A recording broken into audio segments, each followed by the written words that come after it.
وظیفه ما اساسا بود که امروز فهموندن که در سودیبنی سیستمی دولت تاجیکستان یگان پیشروی ها هست. خلاقه نیست قرار سود در هفته دیگر ماندن. این دویم بحث است گذاشتم. ما چیزی طلب نداریم. اون چیزی که پیشنهاد کرد وزارت کارهای داخلی، اون چیزی که پیشنهاد کرد وزارت کارهای خارجی که شهروند بودن کرامت شریف همین که برداشته شود، هیچ لازم نیست است. وای نبود شهروند. گردونید و دولت روسیه ما پیشنهاد میکنیم، ما اونجا سودای زیاد داریم با اونو. لکن در اینجا خرید و فروش پیدا شده است. مثلا وقتی یک اسپیشالیست میبیاد، کادر میبیاد، یوریست میبیاد از یک کارخانه، باید ما یک باید نظر نماییم یا حلاوت بریم. مرحمت دیدید بچه میخواد که حتی نماینده امروز تیار نیستن، از قانون دورن. من ببینید که وقتی من در حالت طلب نمودنی ادوکات من در مسکو زاپروسای روسی میگن پیشنهاد نمایتان فرم یک کرامت شریف در اونجا با ما جواب آمد فرم وجود ندارد، از بین رفتگی از گم شده است.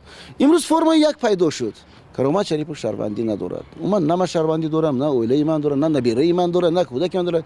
این هست است. چرا سالهای طولانی من بدم؟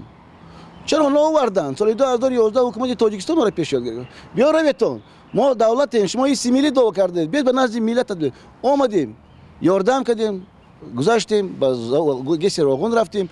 امروز چی لازم بود؟ آوردن کرامت شریف با هواپیمان روسیه در خود کلاه پرتافتن. مگر این قرب دولت رو پس نمیکند؟ مگر این از روی بی‌حرمتی، بی‌انصافی امروزه کارمندان وزارت کارهای داخلی نیست؟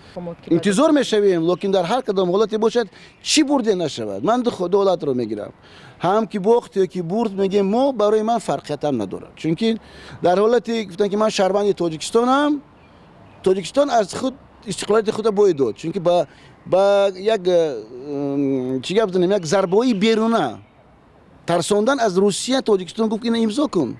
اینا ما دیگر دولت صاحب ساخت گفته نمیتونیم و باوری کامل دارم که سعودی اگر حل این مسئله را بینه در حالی که نیست اون چیزی که چارچوبه قانون بیرون نبراید، این بایگری همه ما است.